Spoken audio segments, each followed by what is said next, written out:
Hola amigos, ¿cómo están? Me imagino que, me imagino que contentos mucho por el triunfo de Chile hoy día en la tarde frente a Bolivia 1-0. Estamos nuevamente conectados hoy día para conocer más de la nueva constitución. Muy contento obviamente de la disposición que ha tenido Adriana Ampuero, a quien se la voy a presentar. Ella es de Chiloé, es de la comuna de Castro y fue elegida constituyente en las pasadas elecciones y con quien vamos a conversar acerca de los desafíos, de las propuestas que ella tiene y de cómo acercar la nueva constitución o el trabajo de ella como constituyente a la comunidad, al territorio, a nuestra gente, a nuestras organizaciones, en definitiva, para que entre todas y todos podamos, ojalá, construir una nueva y mejor constitución. Así que les quiero dejarlos invitados junto a Adriana, a quien está apareciendo en pantalla. Hola Adriana, ¿cómo estás? Gracias por tu disposición. Hola Héctor, muchas gracias por la invitación. Adriana, ¿cómo estás? Yo estaba diciendo hace poquito que tú eras de Chiloé, que fuiste elegida constituyente. Me parece que tu lista, Adriana, era insulares, me parece que me acuerdo, ¿cierto? Insulares. Insulares Independientes. ¿Cómo nació esta propuesta, Adriana? Porque cuando uno veía la papeleta, obviamente la papeleta uno la veía con los partidos tradicionales, que era la opción del apruebo, ¿cierto? Fundamentalmente los partidos tradicionales, la derecha con sus partidos tradicionales, y había una propuesta diferente que era insulares, ustedes, y la propuesta de los independientes no neutrales. Afortunadamente fue bastante equiparada la elección y salió uno de tu lista. ¿Cómo fue ese proceso, Adriana? ¿Dónde nació? ¿Cómo nace esta propuesta? Bueno, yo diría que esto nació hace muchos años atrás. Nosotros somos en su mayoría luchadores territoriales, sociales, medioambientales, que venimos trabajando cada uno de nosotros en sus distintas organizaciones territoriales de base. En el caso mío, llevo al menos 10 años en esto y probablemente todos mis compañeros de lista también, que son básicamente dirigentes sociales.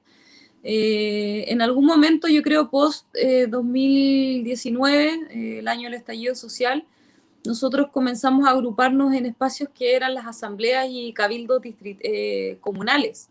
¿Ya? Y realizamos una serie de cabildos también abiertos donde participó mucha gente. Hicimos charlas también en materia constituyente y eso nos arrojó como resultado una recopilación de datos de lo que la gente estaba anhelando o esperando que se cambiara acá en el país y que se incluyera en una nueva constitución.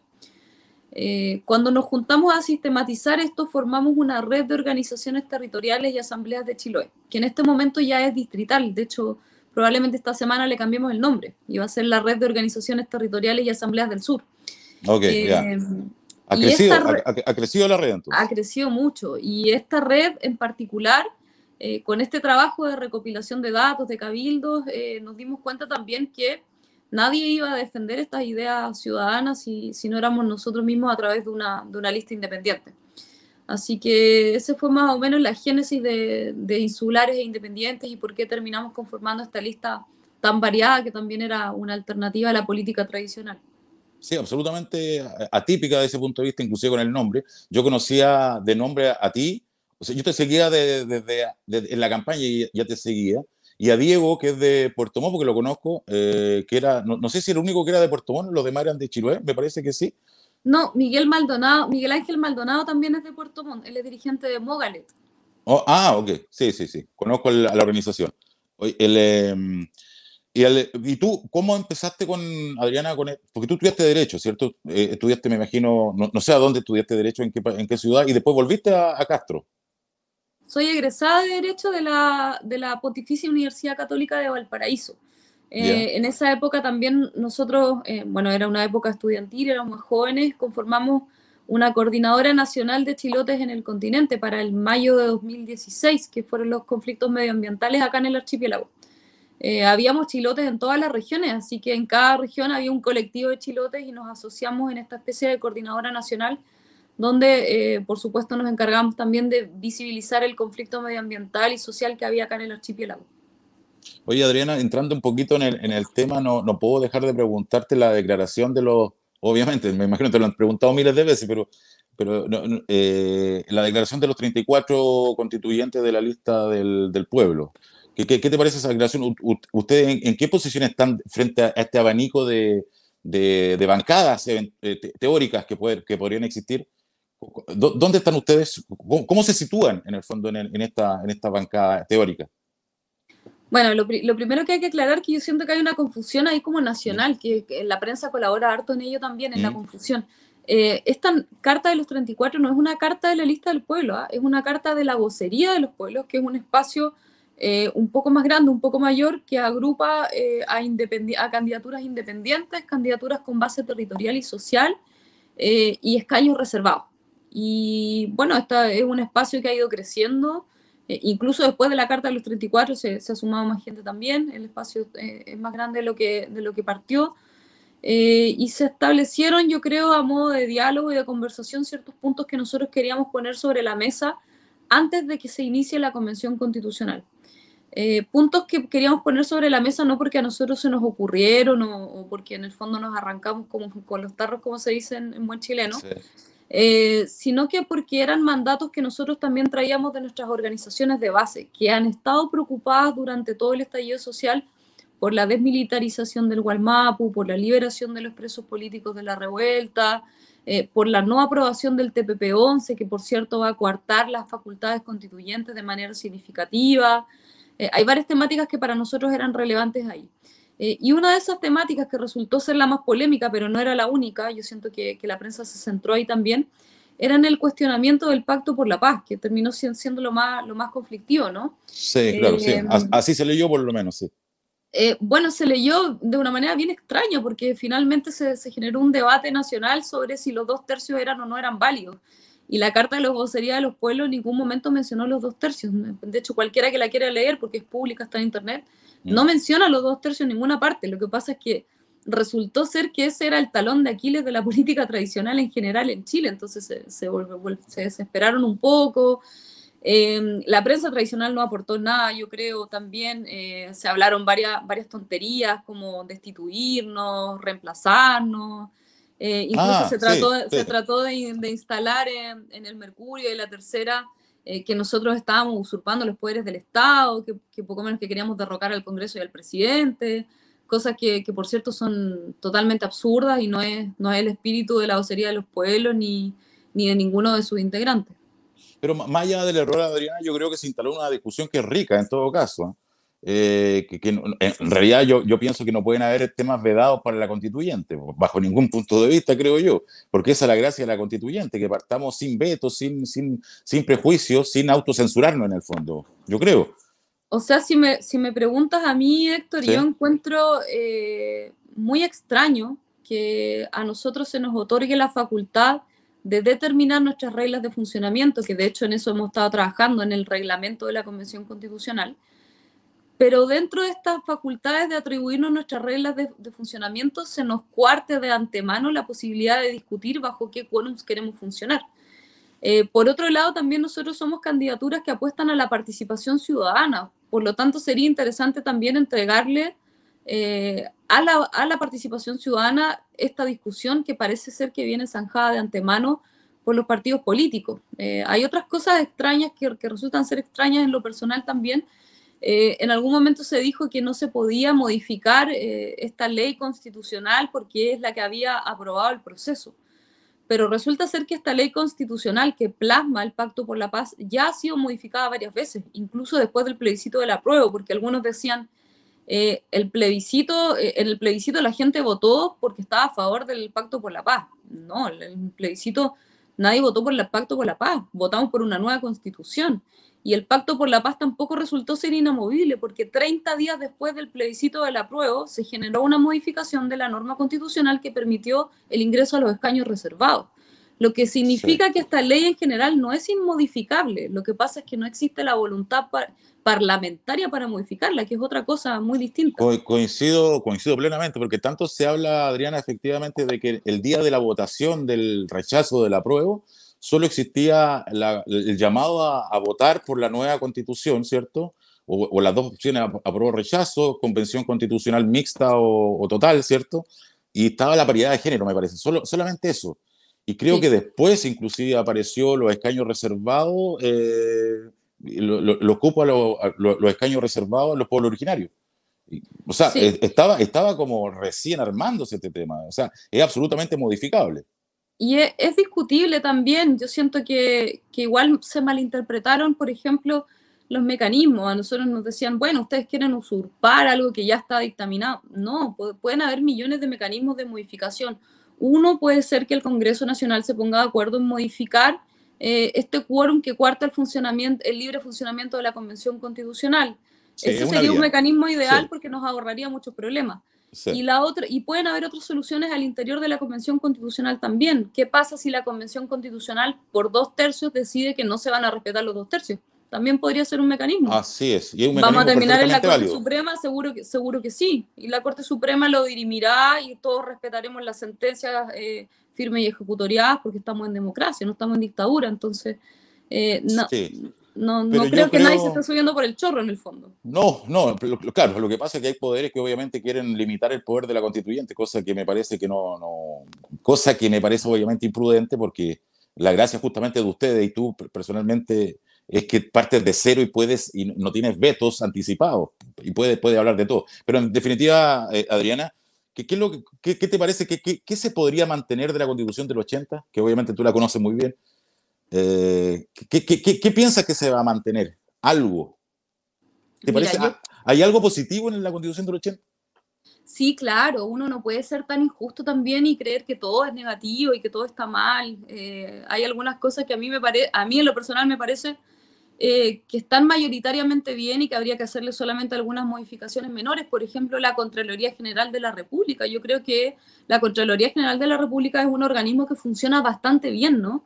Mm, Yo creo que algunas modificaciones se harán, por ejemplo, en extender sus facultades al control de los gastos parlamentarios, que también sí, comentaba el otro día justamente con algunos compañeros de universidad que trabajan en la Contraloría y me decían, a modo jocoso, me decían, bueno, Contralorito está vuelto loco porque la gente quiere que controle a los parlamentarios.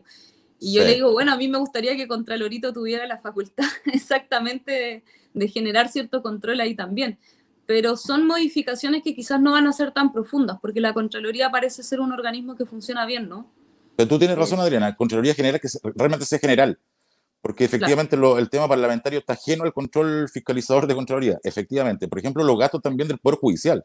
Ojo, también están fuera del control de la Contraloría, y así muchos. ¿Ah? Entonces, a veces se habla de Contraloría General y a veces no es tanta generalidad el control que debería hacerse.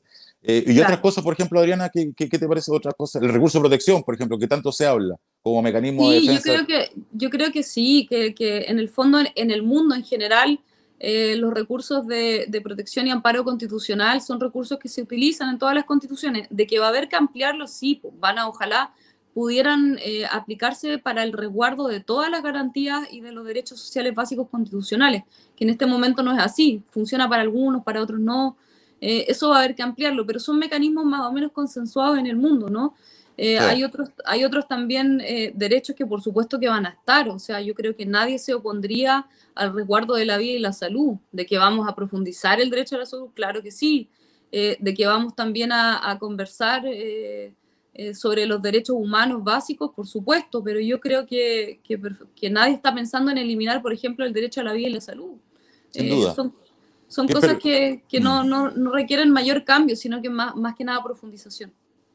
Oye, Adriana, yo te pregunto, obviamente, porque conoces muy bien la constitución actual y por tanto partes de un piso muy seguro. Creo que son como la mitad de los constituyentes, no, un poquito menos de los constituyentes, tienen una formación jurídica.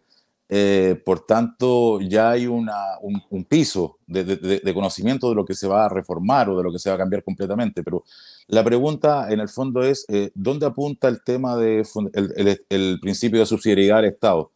¿Cómo lo ves tú? ¿Dónde vamos a situarnos después del trabajo de ustedes? ¿Cómo lo ves tú? ¿Cuál va a ser el rol del Estado o el rol de los privados después del trabajo de ustedes? Sí, bueno, ese es un macro tema, ¿ah? Sí, El tema de la subsidiariedad del Estado. De hecho, a mí me gustaría que se generaran algunos plebiscitos dirimentes en algunas materias que son sumamente relevantes y una de ellas es, por supuesto, el carácter subsidiario del Estado. Eh, si tú me preguntas lo que yo veo al interior de la convención, lo que he podido conversar con mis pares, estamos todos pensando en avanzar, yo creo, desde un Estado subsidiario a un Estado social de derecho, o algo que se le asemeje, ¿no? Sí, El Estado subsidiario ha resultado ser muy nocivo en la práctica. Si mira uno, quizás filosóficamente existen argumentos para defenderlo, etcétera, etcétera. Pero en la práctica en Chile el Estado subsidiario se ha traducido en un Estado que actúa como un operador de mercado, no como un garante de derechos sociales básicos. Y por otro lado también funciona entregándole la administración de estos derechos sociales básicos a todo aquel que quiera y pueda. Y solamente cuando el privado no quiere o no puede, interviene el Estado, ¿no?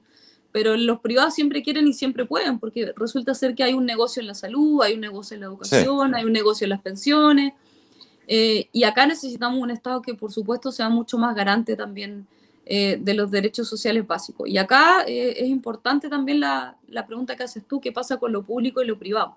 Mm. Yo creo que nadie está pensando en eliminar lo privado, pero sí estamos pensando en priorizar lo público. Porque, bueno, nadie se opondría si es que existiera un seguro universal de salud, supongamos, donde todos tuviéramos cobertura de salud, pero aún así, supongamos que tú te quieres ir a atender a Miami o quieres, no sé, irte a la clínica Las Condes, bueno, estás en tu derecho ciudadano a hacerlo, ¿no? Nadie se podría oponer a eso, pero hay que partir de la base que tienes que tener una cobertura universal de salud tú como ser humano, porque no todo el mundo puede pagar la salud privada. De hecho, en Chile el 20% de los chilenos se atiende la salud privada y el resto, el 80%, está Así es. en la salud pública. Entonces, ¿dónde está el énfasis? Está en lo público, por supuesto que sí. Lo mismo pasa con la educación. Hay que Ade- asegurar mínimos, ¿no? Que nos permitan vivir en dignidad. Y respecto a ese punto, Adriana, obviamente la pregunta que cae de cajón es el tema previsional, porque podemos enlazar lo que tú estás hablando, lo público, lo privado, o el agente público, el agente privado, con el nuevo sistema de pensiones que tú me imagino que ya tienes una idea de cómo tu propuesta en la constituyente vuelva a ser, en el fondo. Un pilar en lo privado que es la AFP, como existe hoy día, o cuál es tu idea, volver a lo público, volver a un sistema de reparto solidario como el que existía antiguamente antes del año 80. Mira, yo creo que, bueno, hay que decirle a la gente igual que el sistema de pensiones no está en la Constitución del 80, no es materia constitucional en este momento en Chile, es materia legal. Eh, lo bueno es que a nosotros en teoría nos entregaron una especie de hoja en blanco con algunas limitaciones, por supuesto, pero podemos abordar temas que antiguamente no estaban en la Constitución, pero que ahora puede ser que estén. Y dentro de eso, lo que yo veo que hay más consenso es, por supuesto, en abordar el tema de las pensiones en Chile. ¿Lo vamos a poder abordar en detalle? No, porque los textos constitucionales no abordan detalle, eso lo hace la ley. Pero sí podemos abordar ciertos criterios macro. Y en ese sentido a mí me gustaría, por supuesto, un modelo de reparto solidario, con financiamiento tripartito también, de trabajadores, de empresas, del Estado, y también me gusta mucho la propuesta de Noma FP cuando hablan de un fondo de reserva técnica para capitalización, que garantice también que el pago de las obligaciones del sistema estén aseguradas en ciertos periodos de estrés financiero. Y eso es bien interesante. Ellos nos hablan, por ejemplo, de algunos pilares básicos, como contar, por ejemplo, con un piso no contributivo, de Mm. protección social que se asemeje, supongamos, a la pensión básica solidaria o al sueldo mínimo, que en el fondo nos va a permitir también pensionarnos con dignidad. Y por otro lado, también contar con un pilar contributivo de seguridad social y de reparto con lógica colectiva, solidaria, que también tenga un componente integracional, es decir, que las personas que trabajan hoy también aporten a las pensiones futuras de las demás personas. Y por último, con un régimen complementario que podrían ser las cuentas individuales. Lo triste es que hoy día solamente tenemos eso y resulta ser Sí. complejo. Lo que pasa, Adriana, tú tienes razón.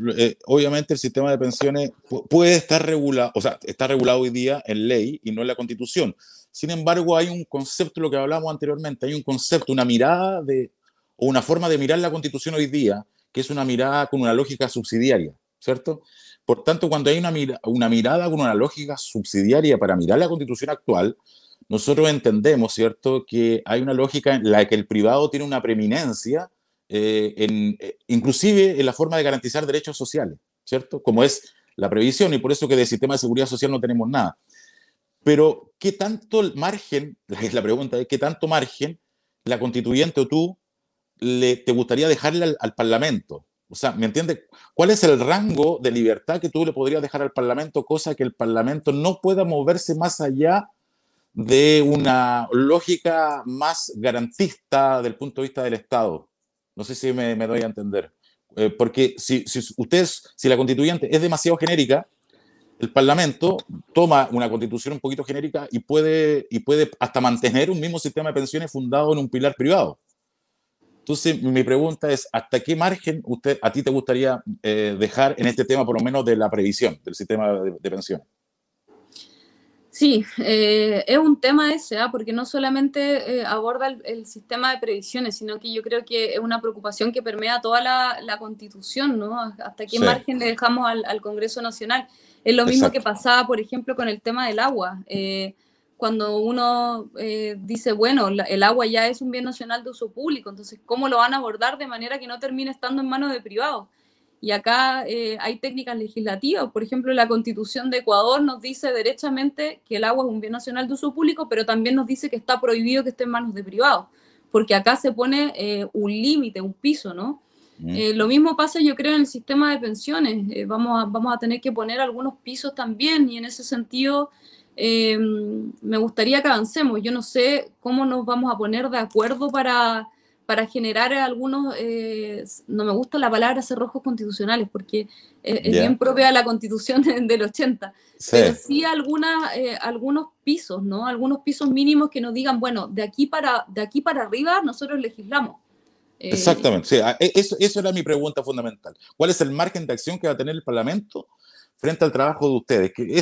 ¿Cuál es el Yo creo margen? que, yo creo que amplio, y en ese sentido igual le hago un llamado a la gente a que sea sumamente responsable por los parlamentarios por los que va a votar, porque las constituciones en general pueden terminar siendo una mera declaración de principios, y eso es sumamente riesgoso. De hecho, ha pasado mucho también en el constitucionalismo latinoamericano, que es un constitucionalismo precioso, lleno de derechos sociales, pero que resulta muchas veces en algunos países ser poco aplicable porque los congresos no tienen la voluntad de hacerlo aplicable.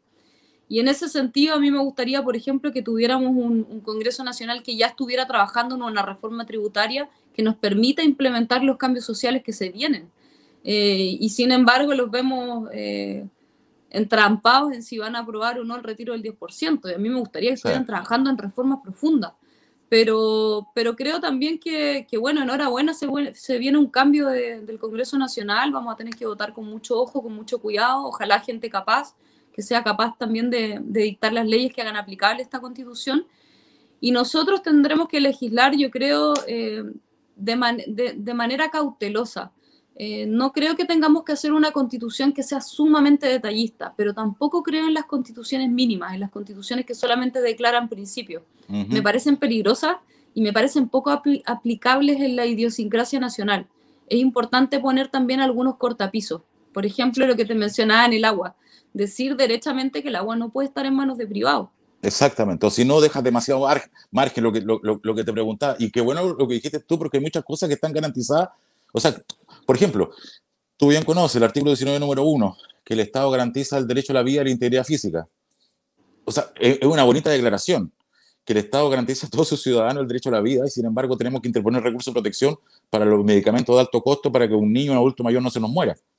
Entonces, mi pregunta es, ¿qué hacemos para que no quede solamente en la letra? Porque esa norma puede mantenerse y sin embargo podemos a lo mejor seguir haciendo rifas y beneficios para financiar los gastos médicos de un niño.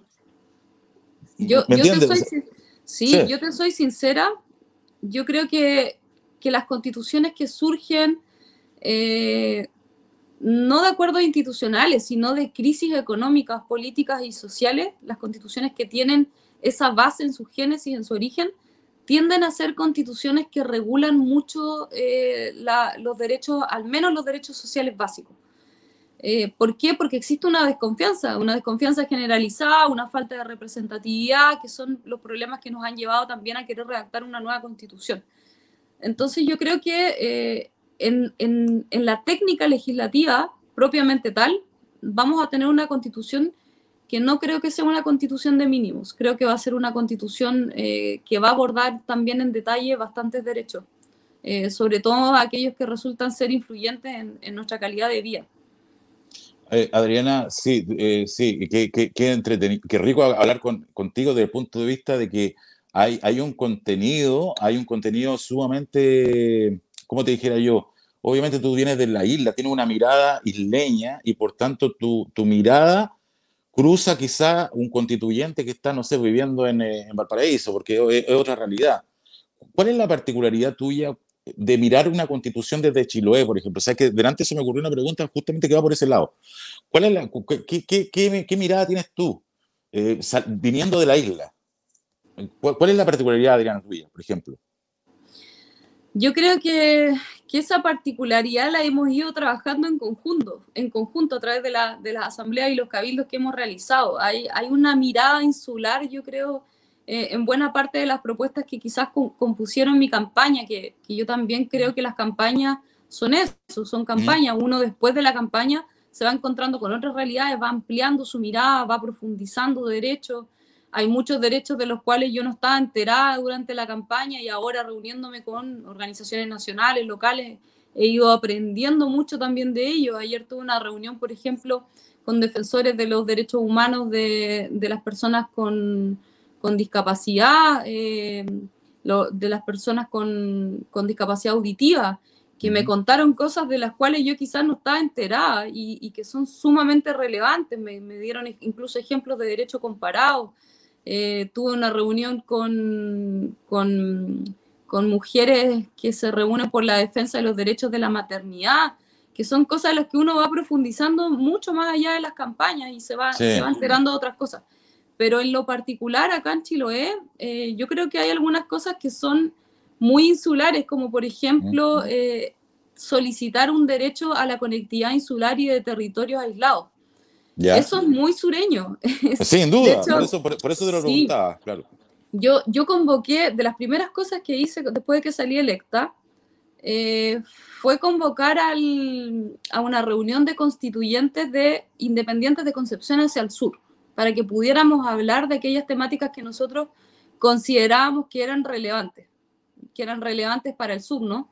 Y acá salió el tema de la conectividad insular y los territorios aislados, que era un tema que estábamos planteando como chilotes, que quizás no están planteando otras personas. Pero sí era interesante que le hacía mucho sentido, por ejemplo, a Aysén, o le hacía mucho sentido, por ejemplo, a Magallanes, el tema de la conectividad insular y de territorios aislados.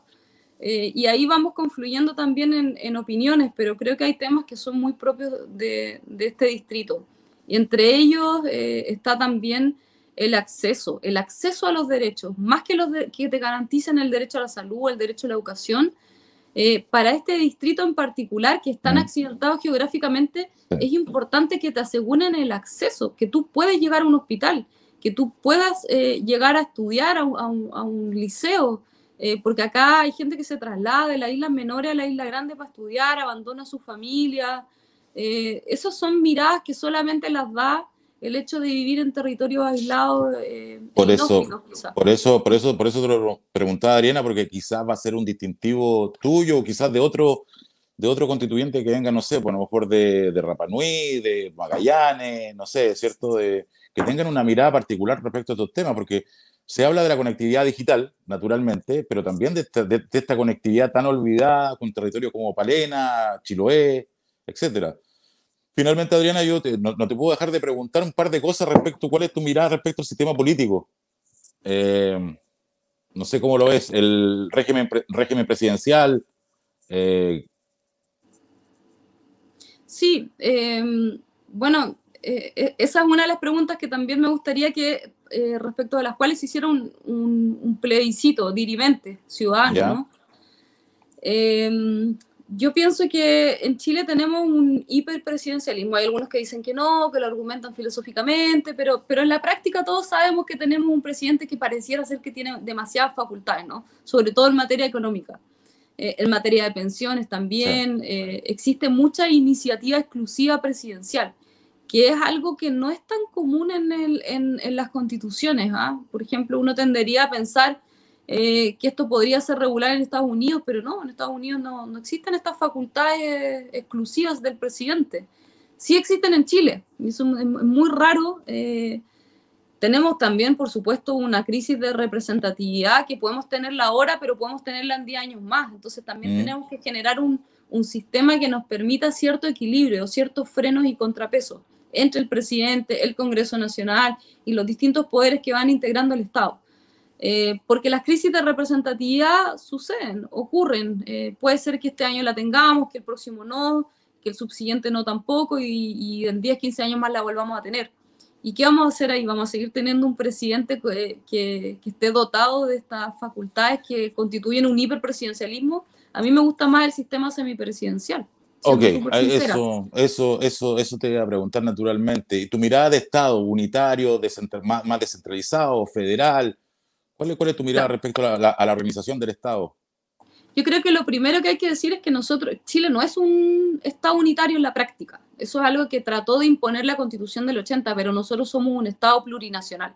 Estamos habitando con muchas naciones al interior de un mismo territorio nacional.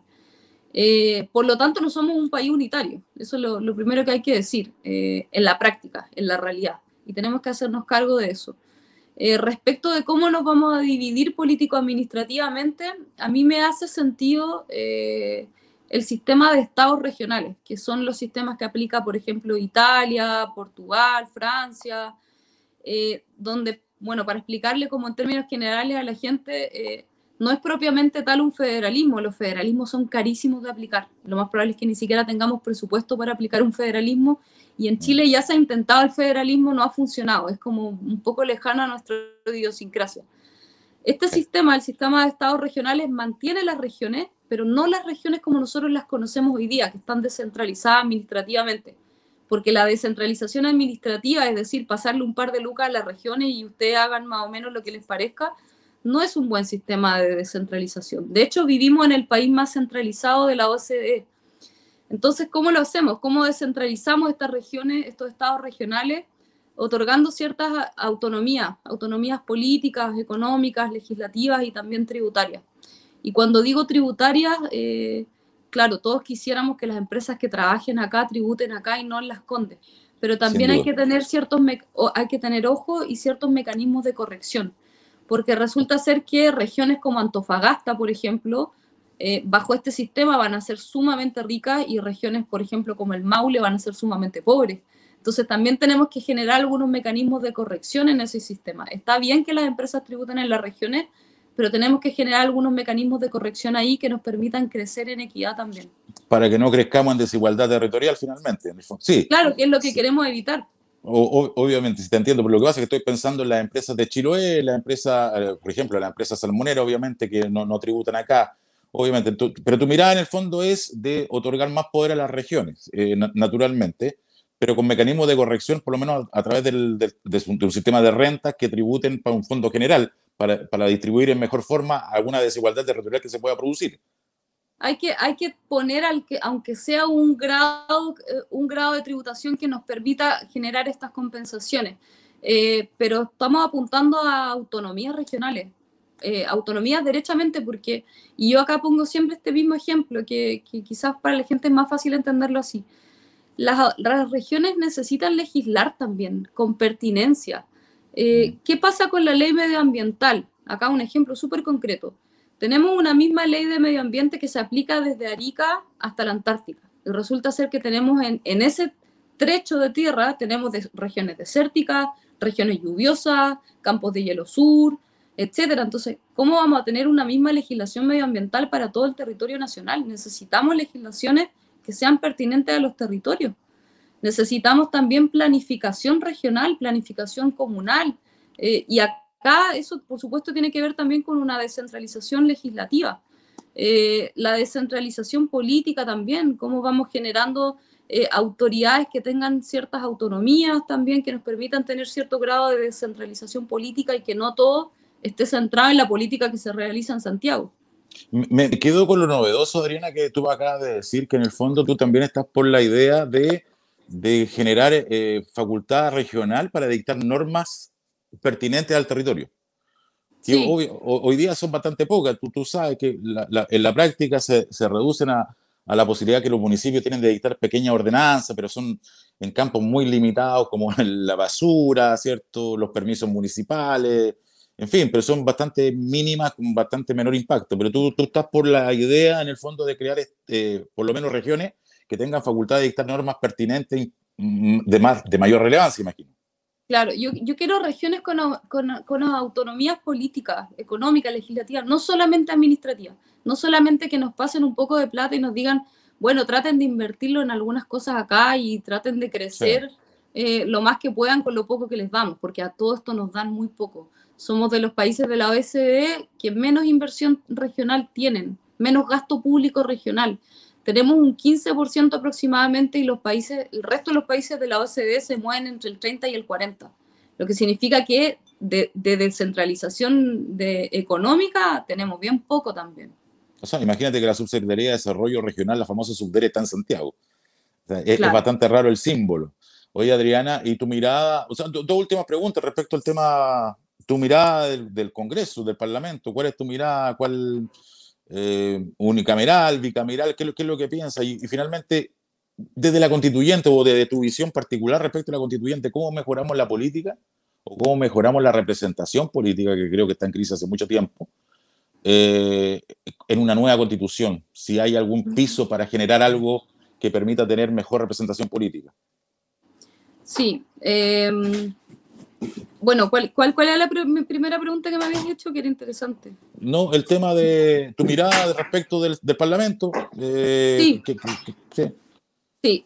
Respecto del Parlamento, yo creo que tiene que ser unicameral. ¿Ah? Me parece que el Congreso se ha vuelto torpe y se ha vuelto no solo torpe, sino también lento con este sistema.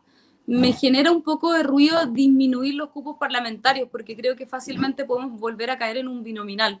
Entonces, pareciera ser que me inclino más por la idea de que tengamos un Congreso unicameral. Creo que Ya. ya perdió un poco el sentido también esto del pimponeo de leyes entre la Sí. Cámara de Diputados y el Senado, y finalmente Que es una revisión las bastante leyes se tardan inoficiosa. mucho en salir, ¿no? Sí, además es una revisión bastante inoficiosa. Sí, sí. Sí. Me inclino por un Congreso, yo creo, unicameral. Y en cuanto a cómo hacemos que la política sea más representativa, creo que hay varios mecanismos constitucionales que pueden ayudar en esto. Primero, las medidas anticorrupción. Son importantes, yo creo que las fijemos a nivel constitucional. Y acá, por ejemplo, podemos estar hablando de la revocatoria de cargos de elección popular, que a algunos les causa tanto ruido, ¿no? Como, bueno, ¿cómo van a revocar los cargos electos popularmente? Resulta ser que hay parlamentarios que tienen un 20% de asistencia al Congreso. Cuando uno en la pega en el sector privado va un 20% a la pega, te echan, ¿no? No, ¿Por qué nosotros, obviamente. Sí. ¿Por qué nosotros no podríamos hacer lo mismo en el sector público, supongamos, con reglas, por supuesto? No quiere decir que vamos y vamos a echar a todo el mundo, sino que tienen que haber algunas reglas, pero yo me inclino por pensar que podría ser un buen mecanismo.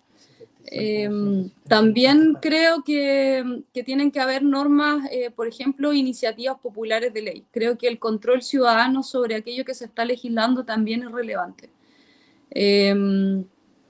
La posibilidad, Adriana, perdona, Adriana, la posibilidad de generar mayor mecanismo de participación a través de plebiscitos, sabes que yo a veces siento que a uno lo llaman elecciones, algunas son bastante tediosas o no se juega mucho, otras sí se juega un poco más, pero en todas siento que hay posibilidad de generar mecanismos de participación en distintos ámbitos. Eso me llama la atención. Por ejemplo, una elección alcaldicia en algún lugar donde tú puedas generar algún llamado especial atingente al territorio, aprovechar esa coyuntura, a eso me refiero. ¿Por qué no aprovechar esas coyunturas para ir mejorando la participación a través de plebiscitos vinculantes, por ejemplo? Sí, yo creo que Chile ha perdido a lo largo de la historia esta cultura plebiscitaria. Creo que igual hay un poco de miedo a la consulta ciudadana. Hoy día estaba leyendo la Constitución de Ecuador y ellos establecen como obligatoria la participación ciudadana en aquellos proyectos que generan impactos ambientales en las comunas. ¿Por qué nosotros no podemos tener ciertos mecanismos de participación ciudadana que reactiven también la organización civil? Si en Chile tenemos 319.000 organizaciones de la sociedad civil, de las cuales buena parte de ellas están inactivas, y están inactivas porque no tienen incidencia real ni a nivel municipal, ni a nivel Sí. de gobiernos regionales. Y eso es súper triste porque se va generando una sensación de injusticia permanente en la gente. Como que, bueno, ¿para qué voy a opinar si ellos van a hacer lo que quieren? Sí, claro, Y sí. eso es súper complicado. Creo que también el sistema eleccionario genera muchos problemas ahí. Nosotros tenemos un sistema proporcional o sistema de Hunt que genera sobre representación de los partidos políticos, y nadie está planteando que los partidos desaparezcan, si los partidos en el fondo también están llamados a ser los contrapesos del Estado. Pero tenemos que hacernos cargo de que la representación político-partidista sea la que tiene que ser y no que esté sobre representada.